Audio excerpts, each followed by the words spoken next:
is KJ and Lyons on WEEI. They got the best team. They haven't used their depth the right way, because the one advantage we had in '92, and they still have today, when they go to their bench, they're bringing in better players. He has not used his team properly. We should never be a debate on guys getting to play and not getting to play. Listen, you can't. Putting Jason Tatum in an NBA game, he's going to be better than 99% of the guys already in the world, but especially guys who coming from a foreign country. So you just kind of keep your guys on a treadmill and keep them rolling around. Good Sunday to you. It's KJ and Lyons on WEEI, rated the best once-a-week show in America. 617-779-7937. Text line 37937. We'll get to Charles Barkley's comments about the Olympics, Tatum, and more in minutes. And yes, KJ, one thing worth mentioning is our wonderful Ford Fenway Clubhouse studio. Always great to broadcast from there. The Ford Clubhouse Fenway studio is brought to you by your New England Ford dealers and the Make It Ford Summer Sales Event. Make it the best summer ever with a great deal on the Bronco family or Ford F-Series, the official truck of the Boston Red Sox. All right, keywords still to come on KJ and Lyons before we get out of here at 12:30. Celtics, Jag, cooked, John Henry, bricks, Ric Flair. The Olympics are over. Well, they're pretty much over now. First I have to ask you guys, and Jacob, you can join as well. Did you see the men's breakdancing competition yesterday? This is the future of the Olympics. Did you guys see this? Isn't that just called KJ's backyard? Well, it used to be. I used to have the silicone, used to spray the silicone on the linoleum floor. You get, like, people would go to, this is a true story. People would go to, like, flooring stores and, like, hey, you have extra old cuts of linoleum that, 10 by 10, if you will. Sure, kid, you can have it. Spray that thing down with linoleum spray and get your spin on. The B-boy, look. The breakdancing competition, not the women's. I don't know what that woman from Australia was doing. That was Elaine from Seinfeld. That was... Have you seen the video that they synced up the Seinfeld music to the dance? It's ridiculous. She's just like rolling around on the floor. So we'll get to the breakdancing finals yesterday between Danny Dan and Wisdom out of Canada. That's coming later. But I think the top thing, and this goes back to Barkley, is, okay, great. The USA won gold. But I really have an issue with Steve. You can kill the Olympic music because nobody really knows it after this. It's like the third verse of the national anthem. That's the best part, in my opinion. the downplay part. There he is coming down the track with 4 medals around his neck and 4 counts of something when he gets back to the States. I'm just kidding. Look, when it comes to what Steve Kerr couldn't do, let's just call it what it was. He's overwhelmed.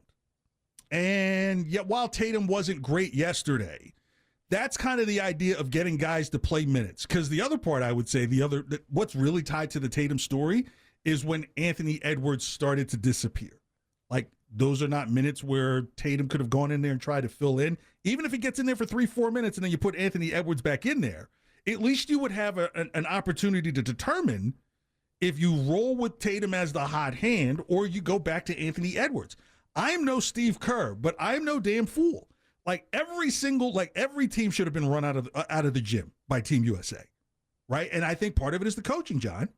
Yeah, when you have a guy in Jason Tatum, 3 straight years, first-team All-NBA, 6th in MVP voting. I mean, he's one of the top 10 players in the world. And you tell me he can't get top 10 minutes just on Team USA? Like, it just doesn't. And you mentioned Anthony Edwards. Like, the guy I look at is Devin Booker, too. Yeah. Like, Devin Booker's getting all these minutes. Tatum's a much better player than Devin Booker. He's a better player than Anthony Edwards. Like, there was times, and don't get me wrong, I was not one of those people rooting for France, but there were times that I was watching that game, and I'm looking at the U.S. lineup, and I'm looking at 2, sometimes 3 guys that I know Tatum's better than. And it happened against Serbia. Like, they were down by 17 points against Serbia. And, like, Tatum's not getting in the game when Anthony Edwards at that point was playing bad.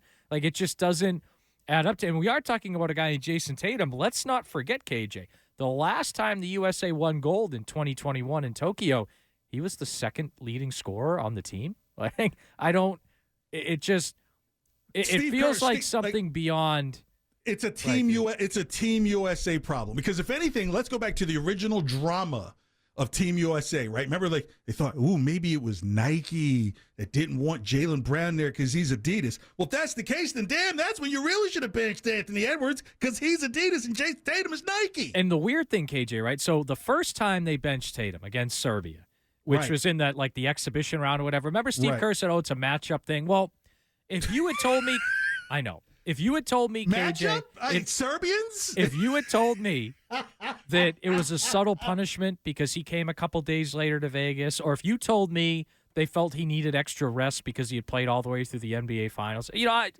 probably would have bought that. At least I would have considered that, right? But for him to bench Tatum twice against the same team tells me that at least on some level, he really believes that Tatum was a bad matchup out there against Serbia. A Serbian team, which, by the way, in that second game was hitting threes left and right. Who better do you have to switch on defensively of players than Jason Tatum? And then to play him limited minutes against France when he won a gold medal against France 3 years ago? Didn't we say the same thing? It's like, wait a minute, so you mean to tell me you're going to sit the same Jason Tatum that was causing problems to Luka Doncic in the NBA Finals? Right? Like, what are you talking? Like, Steve? Like, this is my problem with Team USA. Led the Celtics basketball in points, rebound, and assists in their playoff run to an NBA championship. Like, really? Sit that guy? Here's where I don't get it. Right? Like if you told me, like, the coaching staff, I'd say Kerr. Okay, he's there by name. I think Spoelstra probably should have been the better one to be there. I think he should. It was probably a hit have been the head job coach by Spoelstra in the Heat. I won't even buy that. I just think it's one of those things where there's a disconnect, because in that game where they were down by at one point 17 against Serbia, God, Serbia, Steph Curry and Kevin Durant bailed them out, and shout out to LeBron too. He was great, it was no coaching involved. There was no coaching involved. If anything, I think the coach's mistake is why they got so far behind. You mentioned they're hitting all those threes from out there. Like, there's no perimeter D that's got some length that could get an arm in the face. By the way, KJ, can I make a quick note right now? The U.S. women's team down by 9 in the third quarter against France and their gold medal team. So, just little side. I just looked up and saw it. So, just a little side note. Yeah, if they lose, that would be a bigger deal. If the women's team loses, haven't they never? They've won lost? 60 games in a row. But they've won the gold medal every single time, right? Yes. Yeah, because the men lost in 2004, right? Didn't they get bronze or something like in 2004? But the women have never. They've never won lost gold. Yeah. That's crazy. Well, I maybe they're playing that tape back from the WNBA All-Star game. Yeah. Just Caitlin Clark's busy at Yankee Stadium. Biggest what if. Yeah, Agunway's probably sitting there saying, if you had my shots out there, you guys wouldn't be worrying about this. What other show on this station gives you WNBA humor? What other? Who? Nobody. While also telling you why Tatum should have played more in the Olympics. It's also probably why the show's only on once a week, too. No, but I think it goes to, and here's what's kind of sad in all of this, is the social part that got to it, and obviously the reporting about Jason Tatum's mom asking out loud why. This is why I was like, stay off the social stuff when it comes to this stuff. Because, that's where this is where we come in, right? Because I feel bad because now Jason Tatum's been nothing but the picture of idealism. Now, granted, someone's like, good teammate. And by the way, if I can have one more note, and a shout out to a texter who pointed this out. I mentioned that Tatum was first team All-NBA 3 straight years. This past year, of the first team All-NBA, Tatum was the only American. So, only American first team All-NBA, and he barely plays the last 2 games. Okay, so this goes back to, remember my conversation about how the NBA really doesn't have an interest in promoting the Celtics as the face of the league? Do you need another? Because they're boring. Is this not like they're so good and they care about each other and they work hard? It's almost boring. It has nothing to do with there's these no guys drama. Are not boring. Like, remember when ESPN tried to invent the story of Tatum not celebrating enough? Well, John, this is Exhibit C. That's what I'm saying. Exhibit C is they feel the national conversation feels like the Celtics don't have enough juice behind them. So they look in other directions. But that's total crap because they've got the most banners in the league. What if we heard about all offseason from a national perspective? Philly getting Paul George, the Knicks reloading. Like, that's what we've heard about, John, all the offseason. Heart of why they don't want to promote Boston is because of some of its ugly history that people still want to purport as current day history. That's the issue. So you're going to push Ant-Man in Minnesota. You're going to do these things, but you've got two guys, both of them are all world on the same team, just won an NBA title, is the most historic franchise in the league, and you're not going to pay attention to him at all? Yeah. Like, and this is what's going on in the Olympics, right? Like, if you know that Tatum gets out there, and granted, Tatum didn't need to have some outstanding, super magnificent Olympics. The Olympic team is not designed that way. It's usually 2 or 3 guys jump out at key moments, and that's how it's always been. Carmelo Anthony has a greater Olympics history than he does as an NBA player.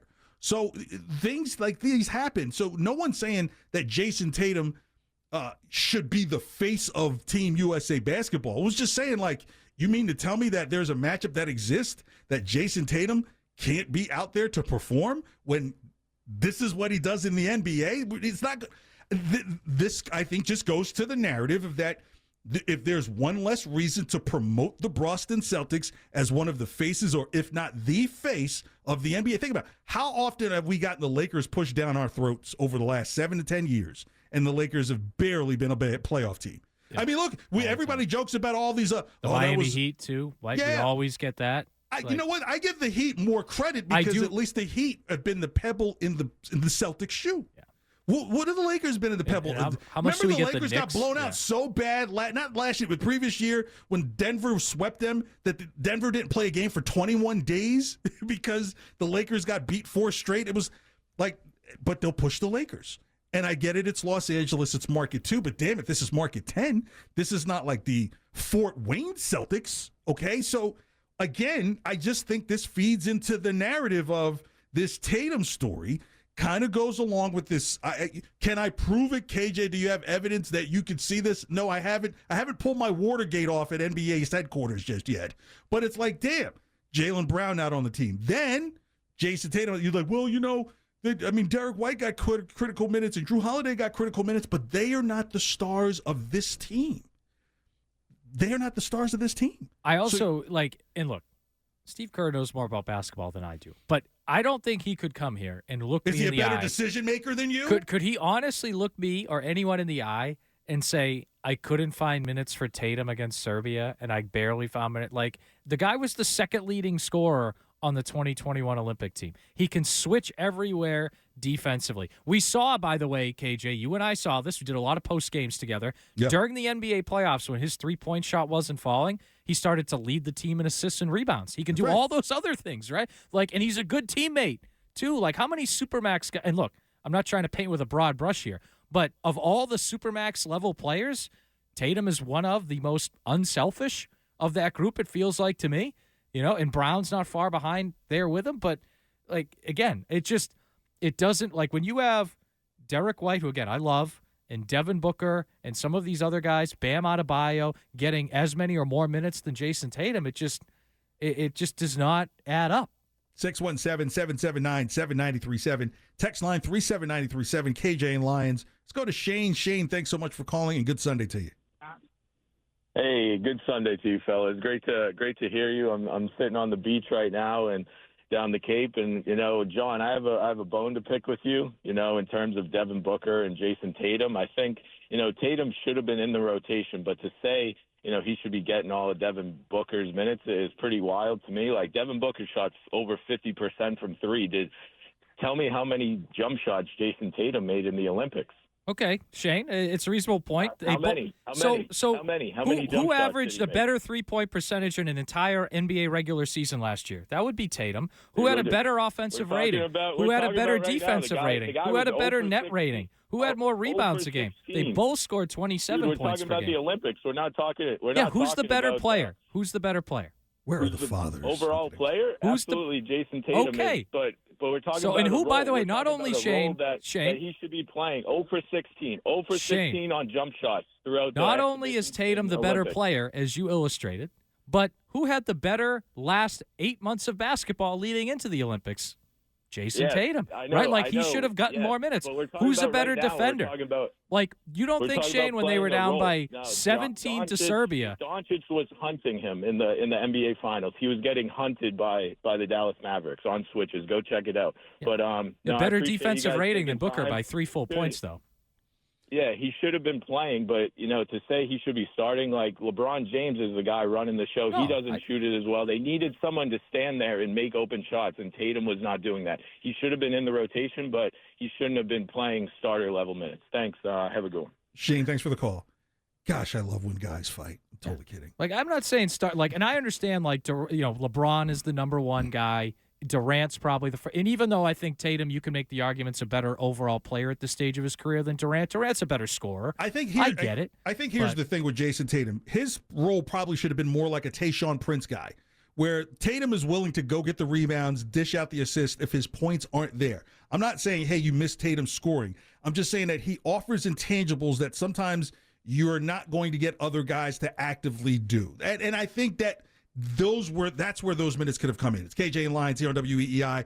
David in the car, we'll get to your call. Let's take David in the car so we don't eat up his weekend minutes. David, thanks for calling. You're on the air. Good morning, guys. This is so messed up, this whole Olympic crap that's going on. Okay, Jason should have been a starter. There's no question. Okay, Steve Kerr shouldn't even have been the coach.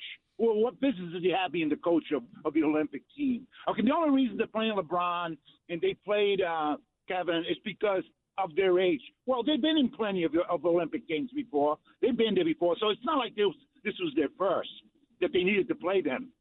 It's so fixed. It is so ridiculous that you have a capable player like Jason Tatum, who should have been the starter. Don't even get me going on Brown not being on a team. Don't even get me going there. This is embarrassing. It's fixed. The Olympic Committee who's selecting these players, it is so fixed, catering to the L.A. market, to the freaking West Coast. It's pathetic. It's baloney, and that's why I didn't even watch the final game. I boycotted before. I didn't even watch. I didn't want nothing to do with it. Damn it, David gets the bronze and takes for that. That's bronze level. David, thanks for the call. That is bronze level material right there. Hey, look, he feeds right. Yeah, look, John. You have to say Team USA has some type of internal bias, right? Durant should be there, yes. LeBron needs to be there, yes. Steph Curry, I'm surprised this is his first time there, but I think he's turned him down in the past because of the extended seasons that, the Warriors have had over those years.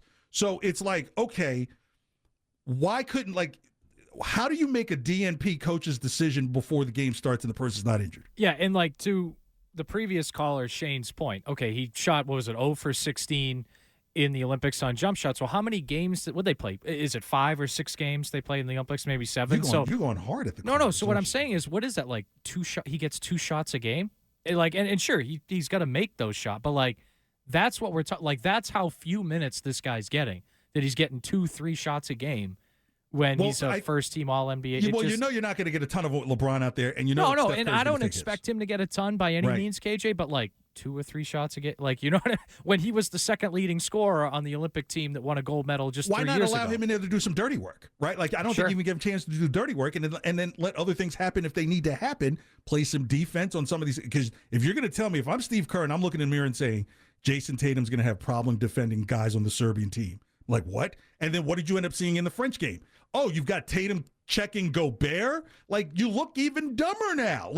This is the game that Tatum probably should be used a little less. Look, we're going to break here. We've got Would You Rather More Likely To next. Still to come on WEEI 617-779-7937. Text line 37937. KJ and Lyons, good Sunday to you.